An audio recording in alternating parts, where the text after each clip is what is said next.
Assalamualaikum warahmatullahi wabarakatuh. Kami dari kelompok B10 akan mempresentasikan hasil infografis kami. Saya Laila Fatma. Saya Sirea Filiani Sapurnama. Saya Kemila Subening Embun.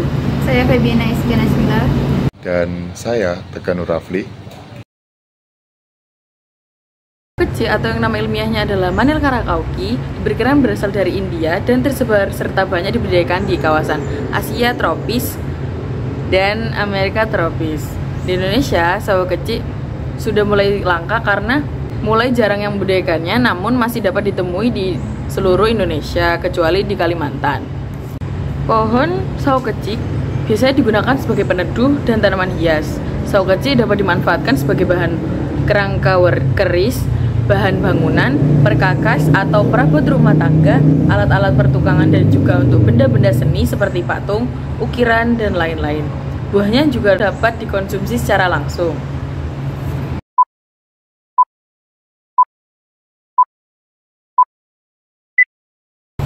Penyakit pertama pada sawo kecik ini adalah kutu putih.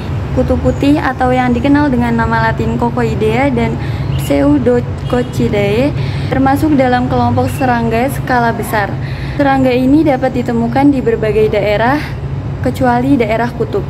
Mereka menyerang tanaman dengan cara menghisap sari tanaman melalui probosisnya. Kutu putih biasanya menempel pada daun dan batang, terutama pada yang masih muda. Penyebab utama kutu putih adalah yang pertama terlalu banyak air, kedua pupuk berlebihan, ketiga kondisi lingkungan menguntungkan, keempat penularan melalui serangga atau vektor, kelima pergerakan angin atau hama membawa kutu putih. Kemudian cara pengendalian kutu putih adalah dengan cara memelihara pemangsa alami kutu putih atau semprot dengan air bertekanan rendah, semprotkan air pada tanaman yang terinfeksi, semprot minyak timba yang insektisida nabati, dan yang terakhir adalah larutan bawang putih. Selanjutnya yaitu daun mengeriting. Daun mengeriting ini dapat disebabkan oleh beberapa hal. Yang pertama yaitu hama. Serangga penghisap seperti kutu daun dapat merusak daun dan menyebabkan daun melengkung atau meriting. Selain itu, lalat putih juga merupakan serangga yang dapat menyebabkan daun keriting. Yang kedua yaitu terlalu banyak air. Jika tanah pada pot tetap basah terlalu lama, ini juga dapat menyebabkan daun mengelengkung serta menyebabkan busuk akar. Yang ketiga yaitu terlalu banyak cahaya matahari. Terlalu banyak cahaya matahari untuk tanaman juga bisa menyebabkan daun keriting, terutama bila daun yang lebih tua mengelengkung di ujung dan juga daun yang berukuran lebih kecil daripada biasanya dan memiliki tepi yang berwarna coklat. Untuk memperbaiki daun keriting karena terlalu banyak cahaya, pindahkan tanaman ke lokasi yang menerima cahaya yang lebih sesuai untuk jenis tanaman seperti sawo kecik. Dan untuk pengendalian dan pencegahannya, yang pertama yaitu jika terlalu banyak hama, maka bisa disemprotkan sabun insektisida. Dan jika terlalu banyak air, maka biarkan 1 atau 2 inci bagian atas atau kira-kira 2,5 sampai 5 cm air mengering. Ketiga, jangan biarkan tanaman terendam air dalam waktu yang lama. Dan keempat yaitu tanaman dipindahkan ke lokasi yang menerima cahaya lebih sesuai.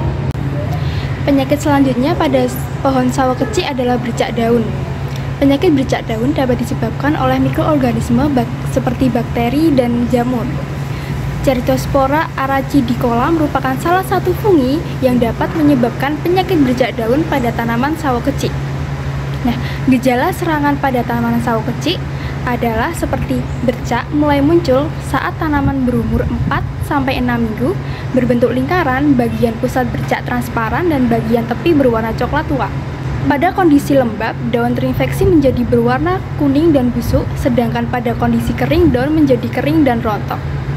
Daun yang telah terinfeksi menimbulkan gejala bercak-bercak coklat dikelilingi oleh cincin kuning. Nah, terdapat beberapa cara penanggulangan penyakit bercak daun, seperti sanitasi kebun, mengurangi kelembapan, daun-daun bawah yang terinfeksi secepatnya diambil agar tidak menjadi sumber penularan, pemanenan tepat waktu, eradikasi tanaman yang sakit, dan penyemprotan dengan fungisida berbahan aktif seperti mancozeb, captan, captafol, metiltiovanat, benomil, dan antrakol. Sebaiknya digunakan secara bergantian untuk menghindari resistensi. Selanjutnya adalah benalu. Benalu, bendalu, menalu, atau mendalu adalah tumbuhan yang menumpang pada tanaman lain dan menghisap makanan dari tanaman yang ditumpanginya. Benalu termasuk tumbuhan parasit obligat yang hidup dan tumbuh pada batang, dahan pohon, tumbuhan lain. Benalu dapat dijumpai dengan mudah pada pohon-pohon besar di daerah tropis. Benalu menyerap makanan dari pohon inangnya sehingga merugikan inangnya. Jika dibiarkan, benalu dapat bertambah banyak dan dapat menyebabkan tumbuhan inangnya kurus. Penyebaran tumbuhan ini terjadi akibat burung yang memakan buah dan bijinya lalu mengekskresikan pada dahan pohon. Bijinya ini bersifat lengket dan menempel pada dahan pohon yang akan berkecambah dan tumbuh di pohon tersebut. Langkah-langkah yang paling mudah untuk mengendalikan benalu adalah dengan cara memotong benalu yang menempel atau memotong bagian dahan atau batang yang terkena benalu. Tips untuk mengendalikan benalu yaitu dengan pemantauan rutin yang dilakukan sesering mungkin. Gunakan sarana pelindung, yaitu sebelum membersihkan benalu pastikan menggunakan alat pelindung seperti sarung tangan dan kacamata untuk melindungi diri dari getah benalu yang mungkin keluar saat Anda menghapusnya. Yang ketiga adalah potong benalu. Potong benalu dengan hati-hati menggunakan alat pemotong tajam seperti gunting atau gergaji tangan yang bersih. Kemudian hancurkan benalu. Setelah benalu dipotong, hancurkan benalu agar tidak dapat tumbuh kembali. Anda bisa membakar atau memusnahkan dengan cara yang aman. Kemudian perawatan tanaman. Agar tanaman tidak terkena kembali, maka harus dilakukan dengan pemupukan, penyiraman yang cukup, dan perlindungan terhadap hama dan penyakit. Tanaman yang sehat lebih tahan terhadap serangan benalu. Pencegahan untuk benalu tumbuh kembali adalah dengan memperhatikan kebersihan sekitar tanaman, juga menghindari menanam pohon terlalu dekat satu sama lain karena benalu dapat menyebar dari satu pohon ke pohon lain. Yang terakhir atau langkah yang paling terakhir adalah menggunakan pestisida.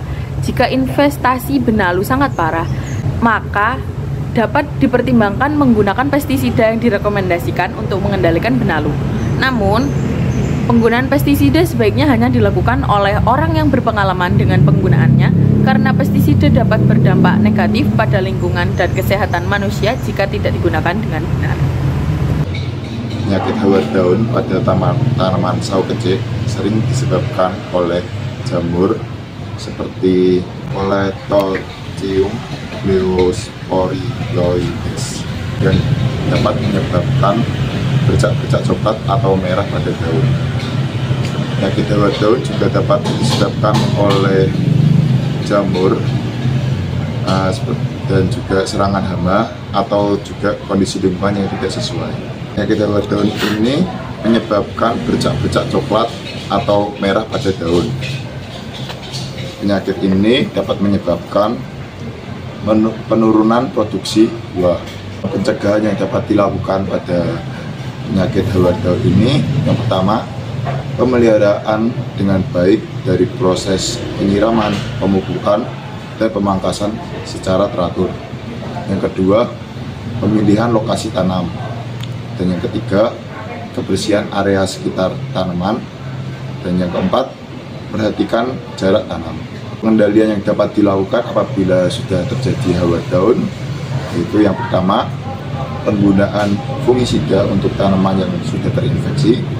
Yang kedua, pengendalian hama seperti ulat dan kutu daun dapat dikendalikan dari alami, mekanisme kimia dan biologis. Dan yang ketiga, pemangkasan daun-daun yang sudah terinfeksi.